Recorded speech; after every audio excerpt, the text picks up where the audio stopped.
Hello, everybody. I'm Kipp Snow, Director of the Transportation Distribution Logistics Institute at the Community College of Baltimore County. Hey, everybody. Mike Singer, Community Manager, Baltimore and Chesapeake Bay Shipwatchers. Welcome to the Shipwatchers podcast. Two guys talking about ship and a bridge and a bunch of other stuff. So is this episode 35.2? I screwed that up.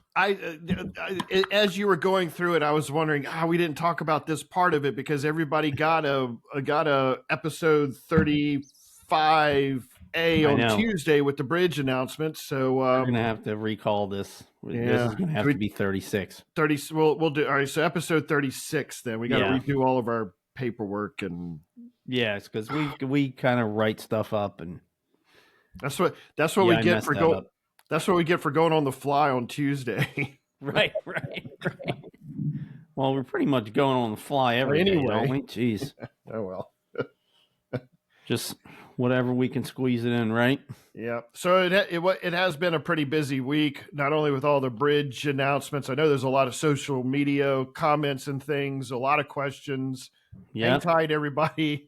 It's going to be okay. We'll get this thing done. But I think, they're really starting to answer a lot of these questions. Yes.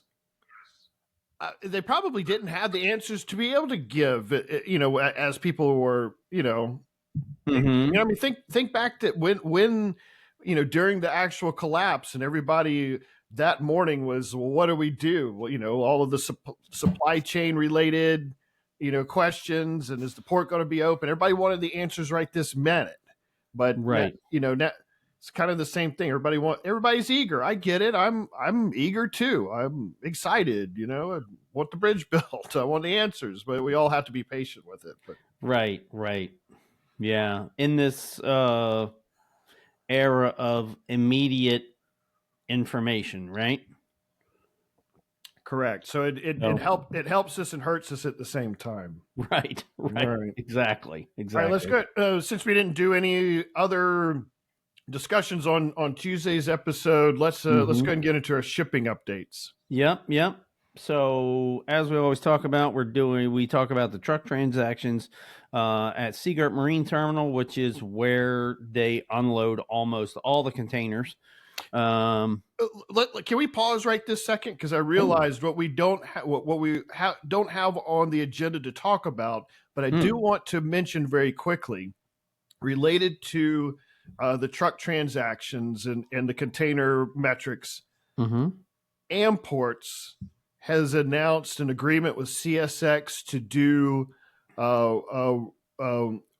rail and container operations down at Fairfield. Like transloading, right? Wouldn't that Correct. be called transloading? Correct. So this is, I've been watching this coming through. So if you're going south out of the tunnel, look over to your right. You can see they've got the rail lines that they use for the cars. They're bringing the trailer on the flat car and the container on the flat cars in, and they're doing the transloading right there. All right. So we'll report on that here in a future podcast. So that's the point that I'm trying to make, and interrupted you just a little bit. These metrics that we're talking about is not all inclusive of all container operations at the port. This is a very specific metric that Ports America Chesapeake publishes, but it's a very important metric because of the container operations that we currently have right this minute. So I wanted to state that, and I'll do some research over the next week on what's happening with the transloading service. Yeah, and Sorry. so go ahead. Every week, Kipp and I basically, find stuff to talk about, and we we talk about it back and forth like in our own chat, and then we grab the stuff out of the chat and then make a plan to what we're going to talk about. So I'm going to kick you in the pants for not having the Fairfield thing in the plan today. And That's you fine. can kick me in the pants because you know what I don't have?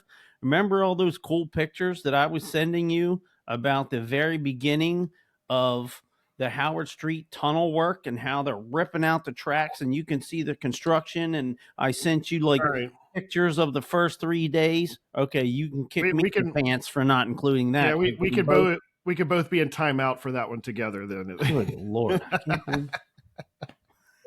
Isn't it funny how you're talking about something all week and then you just You know what? Life happens, man. That's all it is. Life happens. So at least everybody knows we got some more content coming. Yeah. All right. Today isn't the last episode. Correct. well, don't be careful saying that. Nobody listens. Well, there's that. Yeah. Shipping update. Yes. So we're talking about, we take the total truck transactions for the week, divide it by 5, and come up with a daily average. How many on average per day are they doing for that week? So 4 weeks ago, 3,640. 3 weeks ago, 3,428. 2 weeks ago, we were so busy with life that we didn't grab those graphics. Oh. And our source didn't do it either. Right? So you can always go onto the website. Like if you go to our website, right, go to shipping links, go third one down, it's container schedule. Mm-hmm. Click on that, then go up top and click on Baltimore. And then it shows you like the bar graphs of how many containers have been coming in every day. But that's a rotating, it shows you 5 days. It always shows you 5 days. So if you look at it on Tuesday, you're getting Wednesday of last week through Tuesday of this week. So gotcha. If somebody doesn't take a screenshot on that Friday, Saturday, Sunday, then you missed it. And we missed it. So we have no data for 2 weeks ago. I think we can go track it down. I meant to ask you when we were preparing this morning, hey, can you go grab? And I figured you had enough to do. All right. So 3,640, 3,428. We messed up. Don't have any data for 2 weeks ago. And then last week, this at the end of this week where we are today, 3,372. So that was a little surprising, a little downturn there. I'm sure it's just a small blip.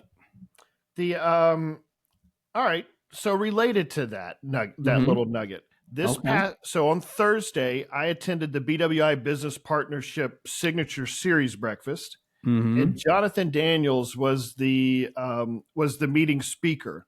Right. And he gave a kind of a the state of the port address. Wiedefeld introduced him. So, right. It was a kind of a full court press of presentation. But he gave kind of the in his state address overview summary. He provided kind of the basic information that we've typically heard. He's kind of got this core bit of information that he shares to specific groups who are asking to talk on behalf of the port. He talked a little bit briefly about the truck transaction metrics. Okay. And he said that we're operating the ports of call, or the number of ships that are coming right this minute. We're about 90% of what we lost because of the bridge. Oh, really? Yeah. So and this was with the ship scheduling and the when I was teaching an airport operations course, we talked about the use of Gantt charts to go and track gate scheduling. Well, it's kind of the same process here, where they have lane scheduling for the ships, at certain terminals. And you've talked about this when you pull up your ship schedule to say, hey, we've got 3 ships in this day and 4 ships in this day. Right. And, some of them are going to be smaller or have fewer containers to discharge, so they don't have to take as much time at the terminal. But he was saying that there's still a little bit more room for these ships. Really? We've only gotten 90% back of what left. Now that doesn't include any type of news service, and he talked about some other news service, which was leading to the increases. Right, that we've been talking about, correct, on and off. That extra 500 truck transactions. So that is a combination of, hey, we don't have all of the service back yet from the bridge collapse, but we've got some new service in, and we still have the capacity to bring it all back. And then, he alluded a little bit to the Sparrows Point Container Terminal, and kind of in kind of conjunction with, bridge rebuilding and that kind of stuff. So I thought that was quite interesting that he said, we've talked about, well, how are we getting it? How are we getting the truck transactions to that 4,500 on average a day number? One of it has to do with the fact that we still don't have the full amount of business back. And part of what his message was to the other, port leaders up and down the East Coast was, hey, we appreciate you helping us out. Give us our freight back. Okay. Yeah. Yeah. It's important to us. And then he talked about the connectivity to the local economy and those types of things. It was pretty fascinating. So yeah, like the 70% of all containers that come into the Port of Baltimore are used within 70 miles of the port. And he did talk about that same metric about how important it is to not only just us, but the region. So that was a very good talk at the BWI Business Partnership meeting. Because I do follow the ships like on marine traffic, and I kind of watch what's going on. And a lot of times it seems as though there's more container ships going to Norfolk than here.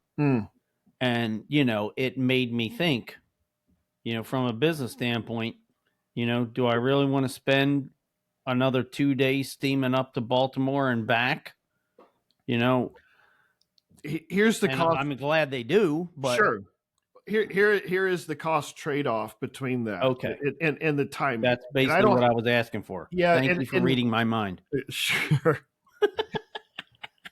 Yeah, it is a little bit challenging because the coffee hasn't completely gone all the way through yet. But I'm picking up what you're putting down there. Yeah, we're doing good so far. But no. So I wrote two well-written emails this morning early. I did see that. That was impressive. I'm like, he says Saturday morning before 9 o'clock, and he's conducting business. That's impressive. No, don't let that get around. Right. A number of years ago, we actually did this calculation in class of what it would cost and the time associated with containers being discharged in Norfolk versus Baltimore and having a particular destination in mind. Those trucks, if you discharge in Norfolk and you're going to the Ohio Valley, you've got an extra just about day of travel time because of the truck has got to come up. What is that, 64 or whatever the interstate is that they pick to get up to 95? The cost and the related cost of the fuel and the truck movement of that particular lane versus the equivalent on the ocean liner to come up to the bay. Part of the benefit that Jonathan Daniels talked about on Thursday was the turnaround time in Baltimore. That our terminals continuously operate more efficient and faster, than what Virginia is doing, and so that's also that part of that benefit of coming up here via the water lane on the ship.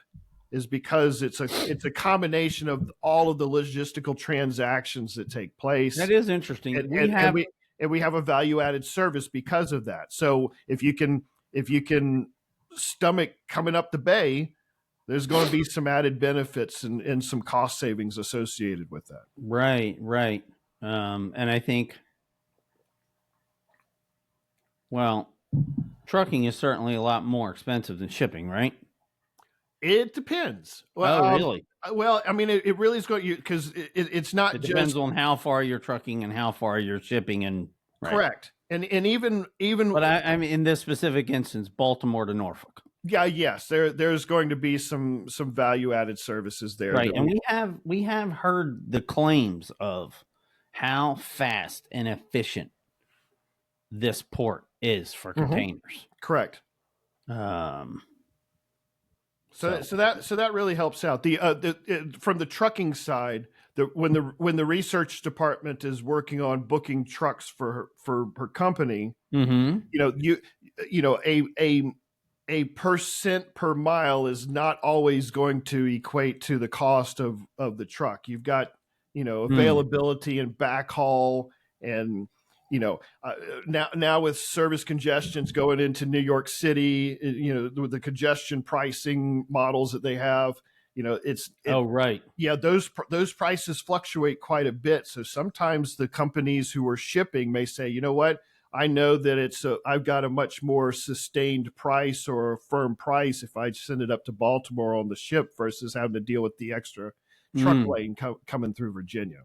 So and it is interesting. I'm just going to bring this up that do you remember when the port shut down here and the truckers had to take their stuff to Norfolk? Yes. And they were saying, and I'm sorry, but they were saying how much more efficient the gate transactions are there. Like the throughput, they were talking about how much easier it is down there than it is here. And I don't know the specifics of it. But but also remember, they've got multiple container terminals down there. Yeah. One of them is a semi-automated terminal. And so there may be some, depending on which terminal they may have been going in and out of, there may be, different how they operate. So good point.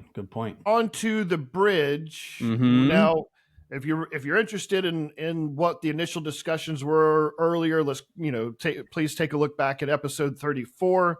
And we have got all of the imagery that was sent out from that point. But I understand you may have some extra pictures or things. Yeah, I wanted to just do a quick review. I know we showed a whole bunch of stuff in that episode, but I wanted to kind of review some of it.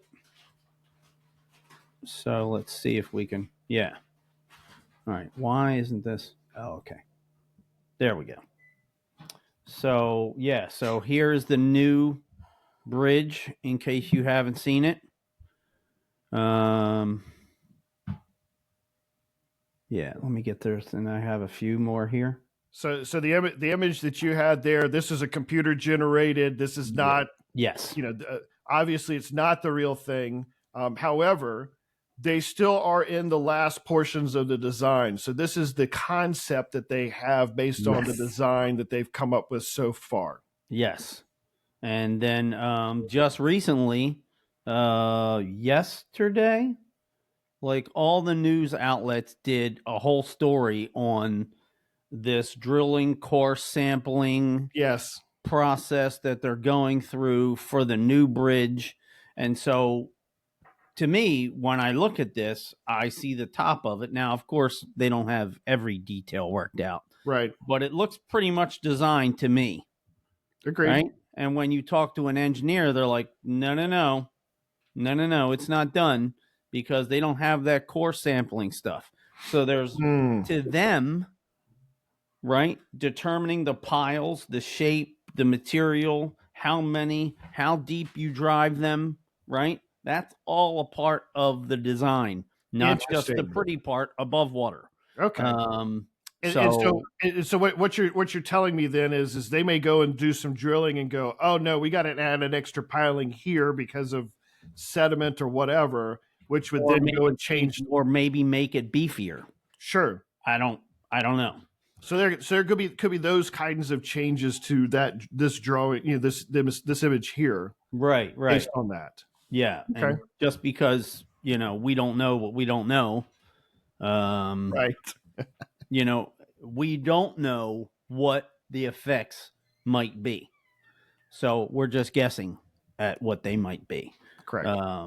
But I think I have it right in about the shape, type, size, depth of the pilings, and that is all determined by what the soil samples are. And what was his title? I think head of engineering, Jim Harkness at MDTA. Yes.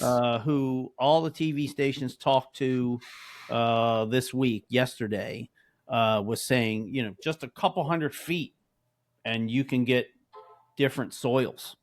Right. So it's really important that they drill where they intend to put the new pilings. And the other nugget that I did hear on one of them, and it's interesting because all the TV stations had their version, is that he said, there are pilings there, the existing ones. Yes. And we need to avoid those. Yes, I'm glad so that remember we were kind of talking, we were thinking that it made sense to avoid them, but we weren't sure it was an absolute. And so it was kind of interesting to hear him make that point. I'm glad you made that point, because there was something else connected to that I saw, and it was,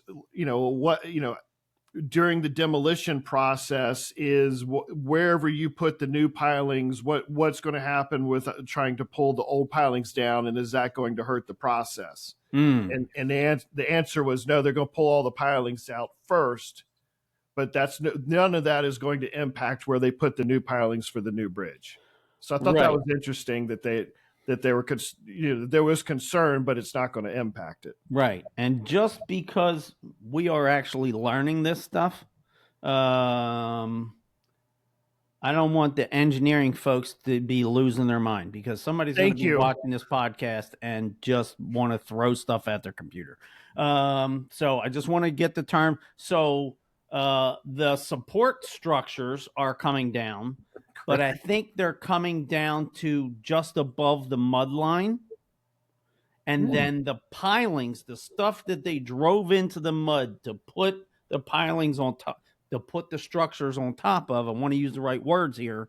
I'm sorry to correct you, but I'm pretty sure the pilings in the mud are staying. Great. I don't think they're going to bother to pull those out. Okay. There'll be some wonderful fishing then. Yeah. Because they'll be trying to hang around there. Correct. Okay. Thanks for the clarification. And then this picture is the comparative picture of the new and the old.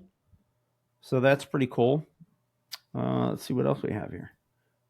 Oh, this is nice. I really do hope they have put the lighting system on this thing. I can't imagine that you're going to disclose something to the public and then not have it. I mean, that just from a optics, from a public relations standpoint. Again, I did not stay at the Holiday Inn Express for public relations last night. But I mean, that makes no sense to me. So I'm hoping, I'm encouraged that there will be some lighting. I mean, that's what they do on all of these cable stay bridges now. They put some really cool lighting on them. So I'm hopeful. I'm telling you, that's an opportunity to put the purple and orange lens on the thing. Oh, come 4th of July, red, white, and blue. I have no doubt. There's some guy who was like commenting on like every article. It should have a giant flag, and they should paint the cables red, white, and blue. Settle down, Ralphie. They're probably going to do it with lighting. You can do it very easily with the lighting. I say that like I just write the check for it and be like, yeah, put some lighting. Lights, they're cheap. You only need about 600-700 of them. Not to mention the wiring and all the controllers. Oh, and the matter of fact that it has to be out in the environment and handle salt water and fog and rain. Yeah. I wonder about the safety factor then. I'm sure that, for FAA, you got to put the little red lights all over the thing. Oh my God. Blink, on the top. But is there benefit in using this type of lighting also to help with that? Again, I'm not the engineer. I don't know. Yeah, I don't know where that fits in the regulations. And I wonder if when they first started doing this, somebody was, some get off my lawn guy was, oh my God, you can't have that. That's distracting to air traffic and ship traffic, and it's distracting to the cars. And the rockfish they're going to be able to see what they're eating. Right. Now, here's a funny thing. If you're a fisherman, so the lures come in all these different colors. right? And you can get white, and you can get chartreuse, like glow in the dark, and people who supposedly know fishing are like, the fish can't see color. The colors are just for you, and they make you buy more that way. Yeah. Sure. Well, it's all good. Right. And there's a whole, you could get into a whole half-hour conversation about colors and fishing, which we'll deviate from at this point. So I wanted to get back to this. Remember this? This was a drawing done for the Coast Guard. This was the first thing that we saw back in episode 27. Right. And I just wanted to point out, so right here, we can see. So let's zoom in. Let's see if we can. You can see the old A pillars. I don't know if you can see that little hand there in the screen. Yeah, I can see it. And then these are wider than that at 1400. Now it says plus or minus, of course. Sure. Because, this isn't. It's not going to be exact to the. It's very conceptual, right? Correct. But let's just start with that 1400. Okay. And then let's go to this really cool comparison thing. Let's zoom in on this so everybody can see it. Oh, I clicked out of it. Hang on. Yeah, I thought I could. Is it going to let me? Okay, there we go. So here are some of the facts and figures, right? So we had talked about the height. Because it's higher, but it's going to have the same angle or same 4 degree incline. So then it has to be longer. So it's going to be longer.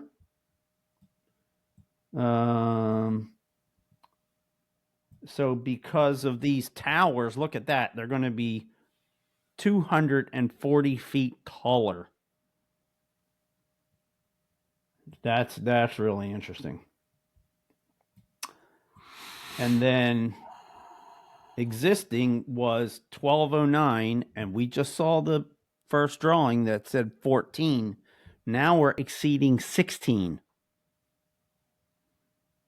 which was interesting. And you saw my email this morning. Yeah, that's what I was wondering. So I caught a what's the word?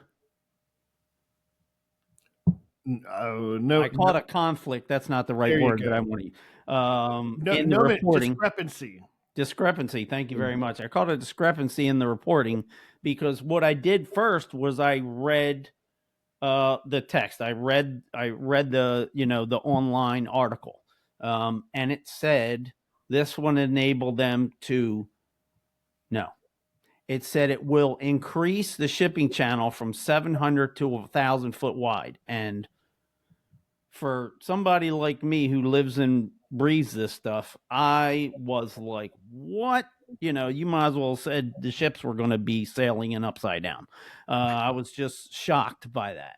And then I went and watched the video, and they said that this will enable them to widen the channel.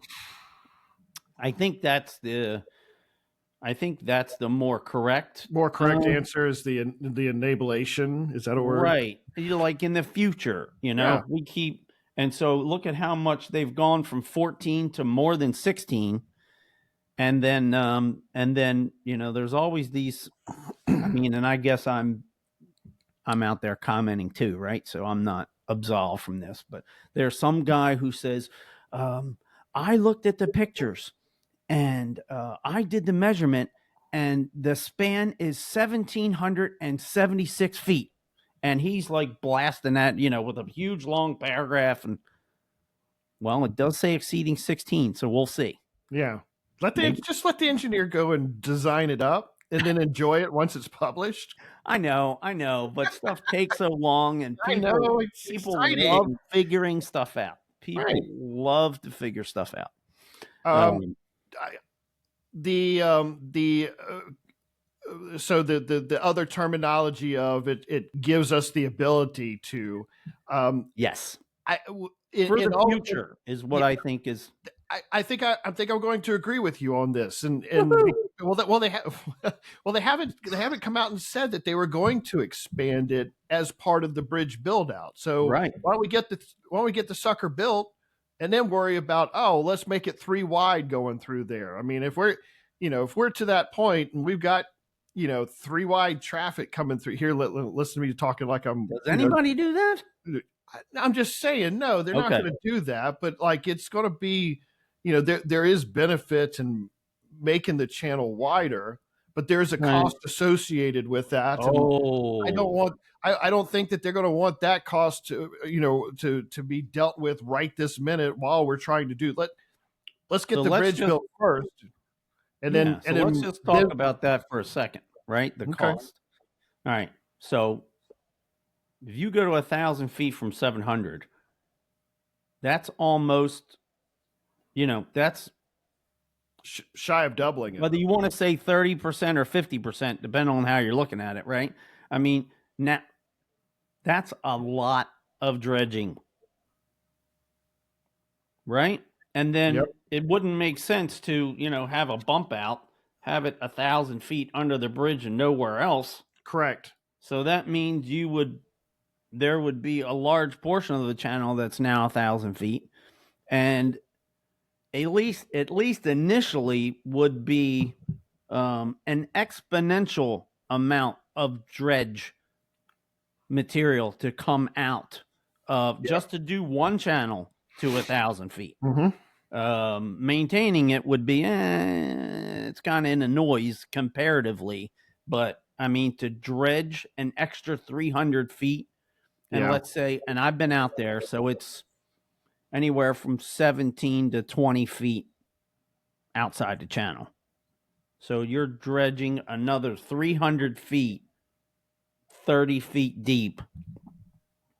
Somebody go ahead and do the math on that real quick. I don't feel like doing the volume stuff in my head. I think at minimum, what it does is it gives them a little bit of a buffer, or for the future leeway to be able to say, hey, we don't have to be exact at 700 foot.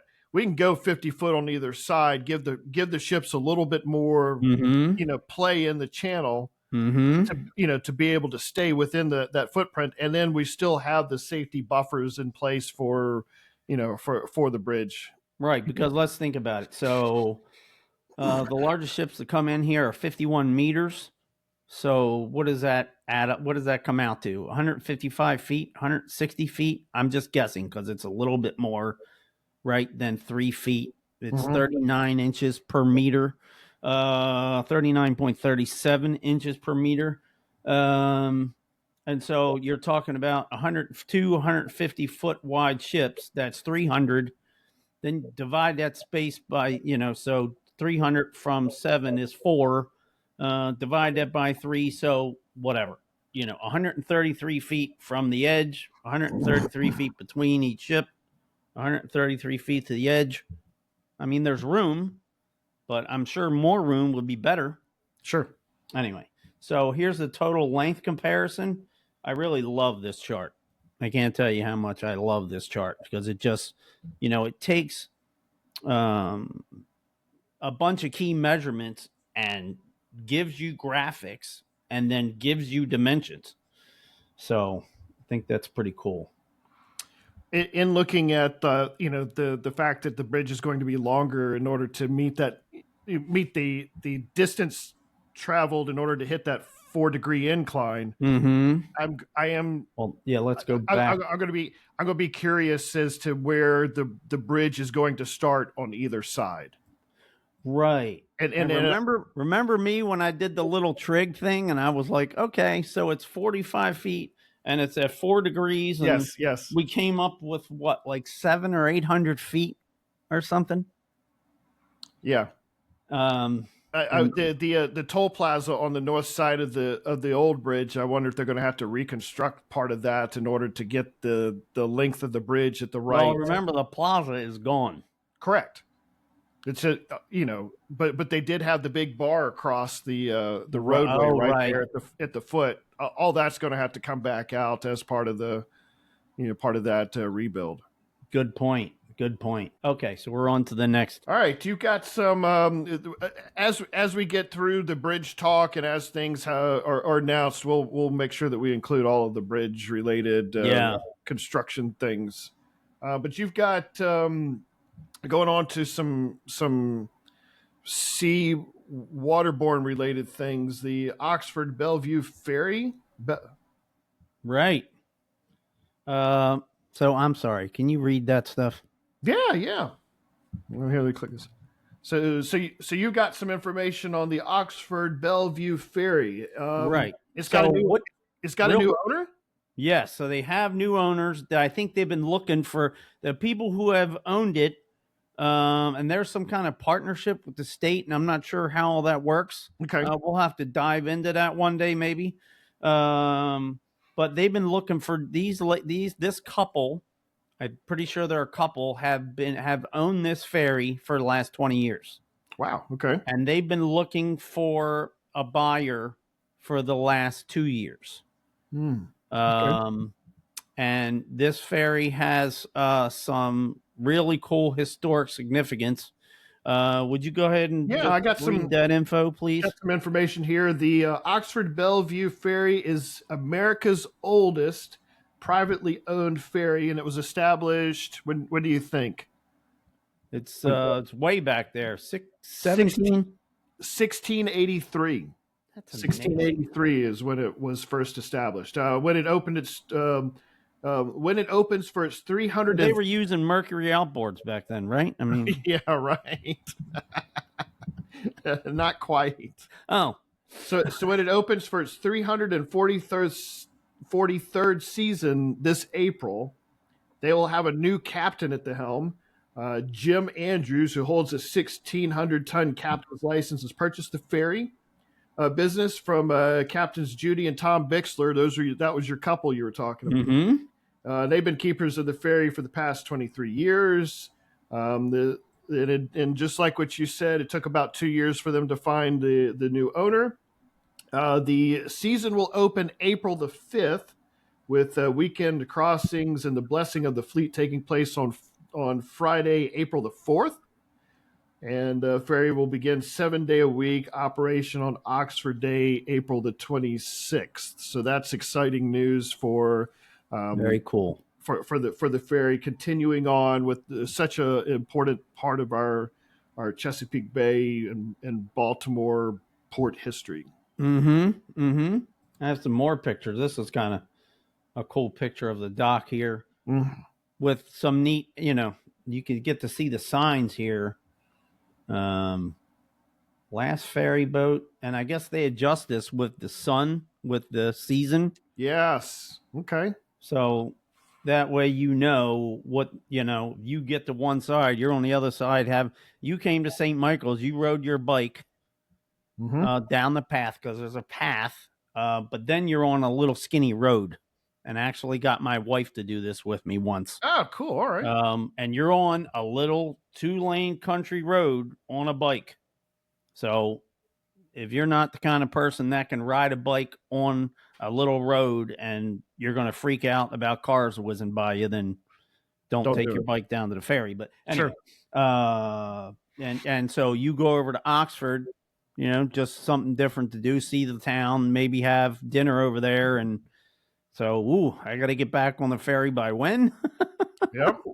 So 9 cars. Wow, that's pretty good. So if you're like 11th or 12th car, you need to make sure that you're there way before the last call. You're going right. Yeah, exactly. And then you can, it might be a fun detour for folks I know how I am. I've been going to the Ocean City, right, all my life. So is my wife. So did my parents. But and when we want to go, we want to get down there as fast as we can, and then when we're done with vacation, we want to get the heck home as fast as we can. But for people who like to stop and make a few stops and see some sights on the way, this is a really cool little loop that you can do, one way. and it would probably add, I don't know, 45 minutes to your travel time. I'm just guessing.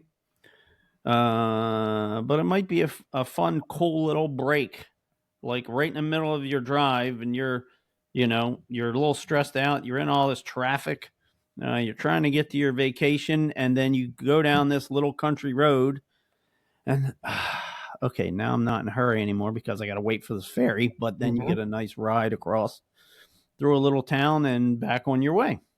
It might also be good to take the kids out for adventure day. If you're looking for something to go do, within driving distance to where you don't have to spend overnight, this may be something for you to go and take the kid.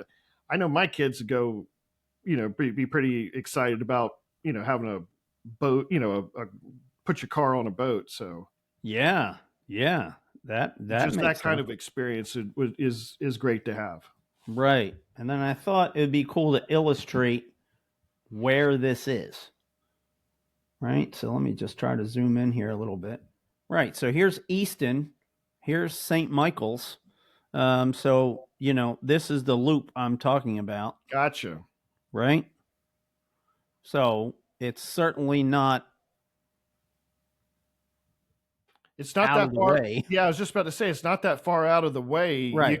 You could very easily, if you went down to the shore for a weekend, you could make a quick detour and then go across the ferry and then back up the loop and then come back into the bypass on East and then come on back. It is interesting. I wonder if you could make Google Maps pick that as an option.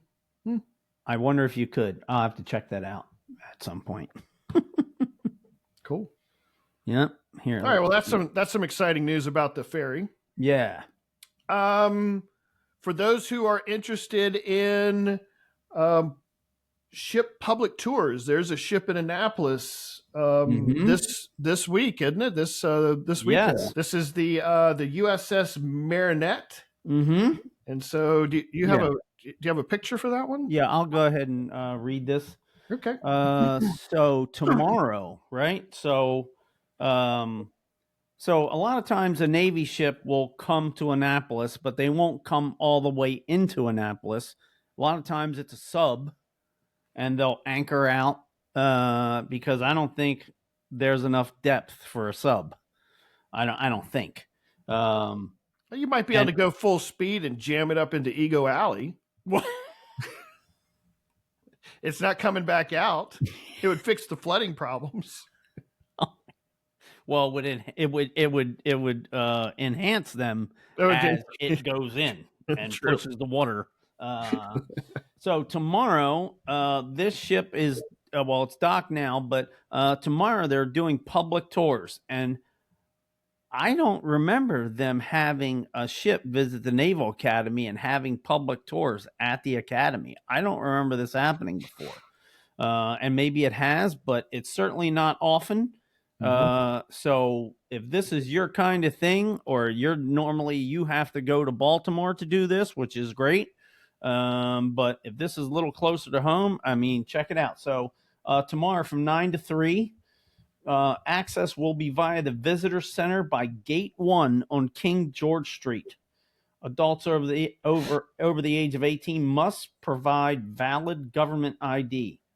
Foreign nationals will not be allowed on the ship. Now, this isn't me being a jerk. I'm just giving you the Navy's bullet points here. Right. Be aware that the Visitor Center has a metal detector and bag inspections with armed watchstanders. So don't try anything stupid. My father, who carries his pocket knife with him religiously, one of the trips that he made up here, we went to their museum and visitor center, and he had to go put his pocket knife back in the car. Yeah, Mm-hmm. And I actually did that with on a trip. So I won't go into it too much, but my wife was a flight attendant, right? So you should know better. Sometimes she would take me on a trip with her, right? And then we had we took like some cheese and crackers and had a snack in the park, And, we had it in the backpack, and they're like, "What's in your backpack?" When we're going home, I'm like, "Nothing." Are you sure? Yeah, there's nothing in there. I left like the butter knife, like a standard butter knife. Oh my God. I can't believe yeah. So I'm just nothing in there. Like I'm telling the security people, there's nothing in there. Yeah, there's nothing in there. It's just check your pockets, folks. All right, back to closed-toed shoes are required on board. No liquids from outside will be permitted. So I know there's some kind of stringent rules, but you're also going on an active U.S. Navy vessel, so there is some reasons behind that. Right. There's a picture of the ship right there. This is the Freedom class littoral combat ship of the U.S. Navy. Mm-hmm. It is the first commissioned ship of that name, but it's the second named ship with that name, and I thought that was kind of interesting. Okay, I'm confused. This is the USS Marinette. Okay. So this is the first commissioned ship, first U.S.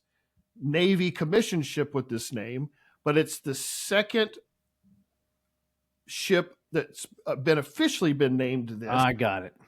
So basically the difference is the other one wasn't a commissioned ship. That is correct. The other was a Natick class tugboat named the Marinette. So don't get the two confused. Right.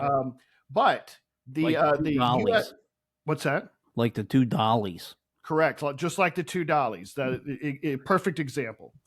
Now the USS Marinette is a monohull ship. It's manufactured by Lockheed Martin, and it was built in Marinette, Wisconsin. Hence the name, the USS Marinette. Mm-hmm. Now, so they also have shipbuilding up in Wisconsin. Access to the Great Lakes. So that's that's how that took place. It was launched in October 30th, 2020. So cool. Found that all pretty interesting. Mm-hmm. So if you want an opportunity to go tour an active ship, this is your chance to do it down at the Naval Academy. Right. And like I said, if you're from, Annapolis or Southern Baltimore or DC and, for whatever reason, a trip to Baltimore just never fits into your schedule, this is a little closer, check it out. Absolutely. I was really surprised. I was really surprised about that. What's next on our plan here? You have, you want to cover there was a little bit of strike news, some progress in the procedures. Yeah, so this is the International Longshoremen's Association came out with a press release this week, unanimously approving the new master contract agreement. Mm-hmm. And they are now sending this agreement on to the full membership for a ratification vote set for February the 25th. Of this year. So with just in a couple of weeks here, the full ILA membership is going to vote on this new 6-year agreement. Mm-hmm. I can't imagine going through 6 months. So bite your tongue, young man. Exactly. No, 6 years. Let me make sure I got that straight. Are you nuts? So what's happening is that there's a full process that they go through. So they go through the contract negotiations with the senior leadership, right? And then there is a wage scale committee, and so this is a committee of the membership that goes and reviews everything that has been agreed upon, and then they vote to approve it, which then allows them to send it on to the general membership. So right, because I guess you've got to have a subset of those thousands of workers who they trust to go look at this stuff. Correct. Right? Because not everybody can look at it or be able to read the write-up, right? Because a lot of this stuff, there's a lot of legalese in it, and you need to be able to interpret it. Correct. To somebody who's not used to reading this kind of stuff.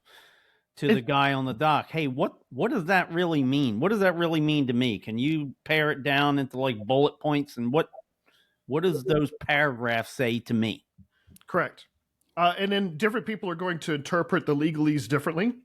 And so it's important to at least get some different views and different eyes, and then even from a proofreading perspective. So right, but I mean, the whole purpose of putting it in legalese, for lack of a better term, is in hopes that it's not misinterpreted. Correct. Right. Okay. That is correct. So it's not that we're trying to misinterpret it. It's trying to make sure that that it's fully understood what the language all says. This process was interesting to me. So this week they had 200 ILA wage scale committee members, and so I think about a committee of 200. That's a lot of people on a committee. However, think of the hundreds of thousands of members that exist within the whole organization. Right. And I wonder if it's a thing like Congress where they have to have so many committee members based on so many. It's possible. Maybe it must have a percentage of the actual membership in attendance for the committee. It's possible. Oh yeah. So they met at the Diplomat Hotel in Hollywood, Florida, and they were presented the details of the tentative agreement by International President Harold Daggett and the Executive Vice President Dennis Daggett. That's his son, right? That's his son. And so he's also part of the senior leadership. I also found this interesting, that the Wage Scale Committee delegates also heard from Paul de Maria, who is the Chief Operating Officer and lead negotiator for the USMX. So they had representation. Yeah, they had representation from with that correspondence from USMX. Interesting. Maybe that's because, and I'm just guessing here, right? To help make sure that things weren't misinterpreted. You had two sides that agreed to a contract, or you had an agreement, and hey, let me send a guy to make sure that things aren't misinterpreted on the other end and maybe cause more problems. I'm just guessing. You know what? I'm going to look at it in two different ways. Okay. What I'm going to look at, yes, if I'm USMX and I'm sending this thing to go get voted on by their membership, I want to make sure that they're not going to go and change, misconstrue. I want to make sure that I'm there to hear what's going on and dispel any incorrect statements or things like that. The other way I'm going to look at it as a show of unification between the two major groups, that, hey, look, while we have our differences, we all agree on this. And people do that. This is a full court, bipartisan, agreement at this point, and we are all in unison together, and it's okay, and let's move forward. So I'm going to imagine that it's going to be both of those.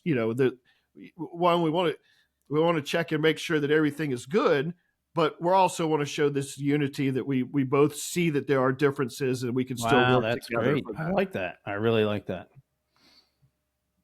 So that's so we'll keep an eye on that leading up to the 25th. I really don't expect anything other than this thing getting signed and put in place and move forward. I know nothing of this process really, other than what you tell me. Sure. But it sure seems it's headed that way. Like there's an agreement. Now we're going to just read through and make a final official agreement to the agreement. I'm using the wrong words here, but well, you also do want to make sure. I mean, if part of what the union's purpose is that everybody is involved, everybody who's in the union has say, you have to go through this process to to provide that. Absolutely. But I'm glad you brought this up, because you and I were talking about weeks ago. Okay, what goes into this process? How long is it going to take? What are the steps? How long until it's, stamped, signed, official, right? And we don't have to worry about, another part of the process happening, right? and it's just done. Going backwards in the process, and everybody can kind of breathe that everything's going to be good going forward. Correct. Yeah. All right. So those were some important news nuggets that came out this week. Right. And I know we wanted to keep folks updated about the strike and about the agreements. And so, you and I have a little write up, a little storyboard of stuff we want to talk about every week. And we kind of leave a placeholder in there. Right. But there isn't necessarily news every week, especially now that there's an agreement. So correct. I'm glad we were able to update folks. So next, you want to talk about upcoming events? Yeah, we've got a couple of events coming up over the next couple of weeks. Saturday, February the 22nd, the nuclear ship Savannah is having a public open house from 10 a.m. to 3 p.m. Don't show up there without registering. You must register to participate in this open house. Thank you for saying that. Yeah, if you'll go to www.nas-savannah.com, and I'll put the link up here on the screen. Great. You scroll all the way down at the bottom. There is a link for you to click on to reserve your free spot. So if you want a chance to go through and tour the ship, once you're on the ship, you can also sign up for a reactor tour and go into the old reactor compartment. That is so cool. Have you been in that one yet? Yeah. Oh, yeah. So that's really neat to see. But Saturday, February the 22nd, make sure you go to their website to register to. And if you do that reactor tour, I'd sign up for it. I would sign up for it. When you walk into that room where that reactor used to be, just look at the doorway. As you walk through. I'm not going to say anything else. Just look at the doorway as you walk through, and remember that you are inside a ship. Correct. All right, just a little teaser there. That is a very good teaser. Yes. Also, the Baltimore Port Alliance announced their annual Bull and Oyster Roast that will take place Thursday, March the 27th from 5 p.m. to 8 p.m. out at the cruise terminal. So a small event. Yeah. No, it's pretty good size. It probably is going to be heavy industry folks. They all like to go to this event. This is a fundraiser. Okay.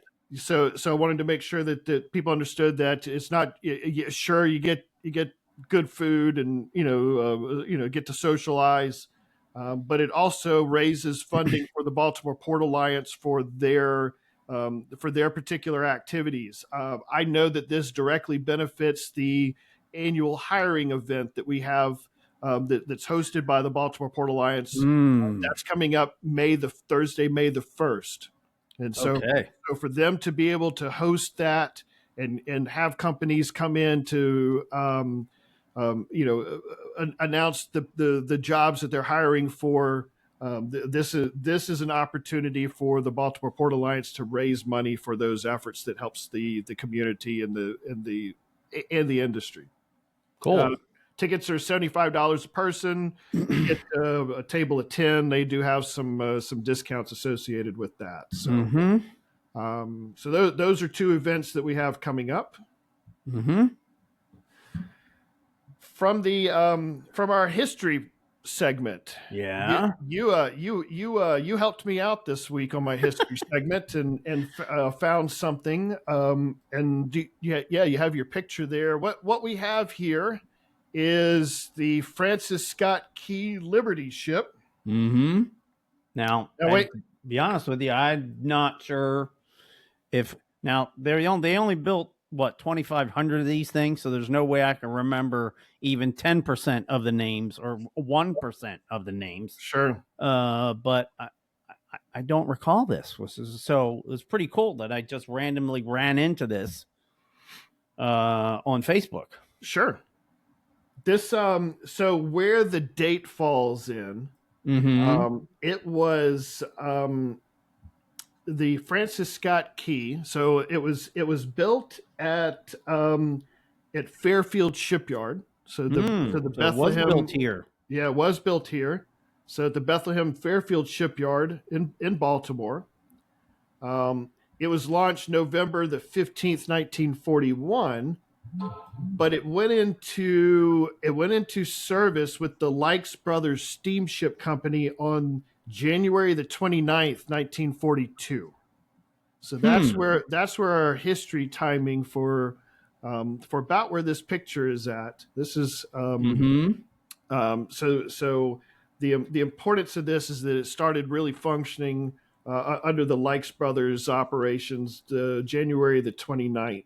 So did you realize that these ships were actually kind of assigned to companies?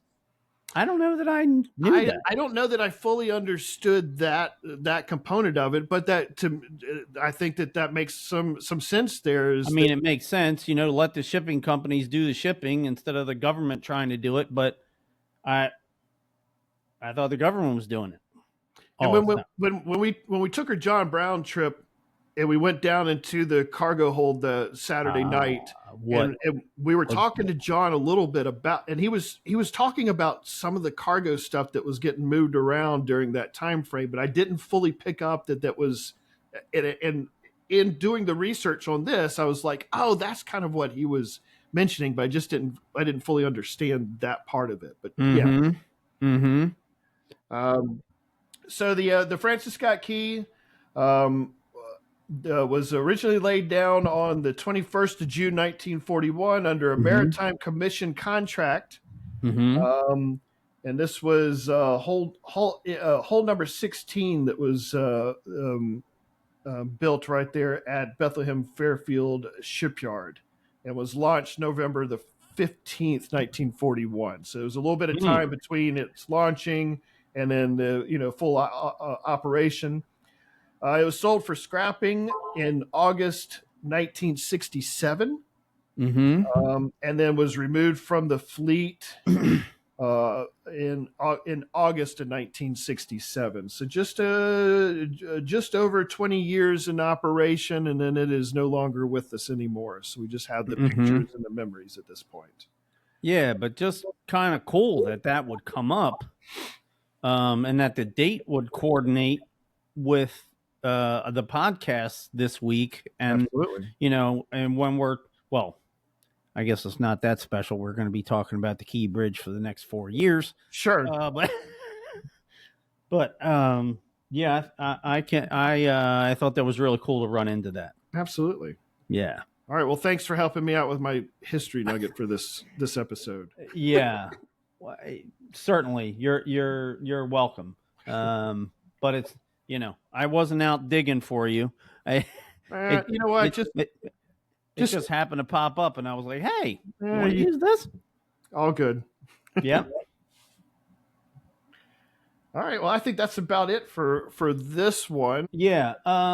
So let me go grab one of these articles, and I'll just, because I have it up here. This is one of the articles about the pre-construction activity of the Key Bridge. Yeah.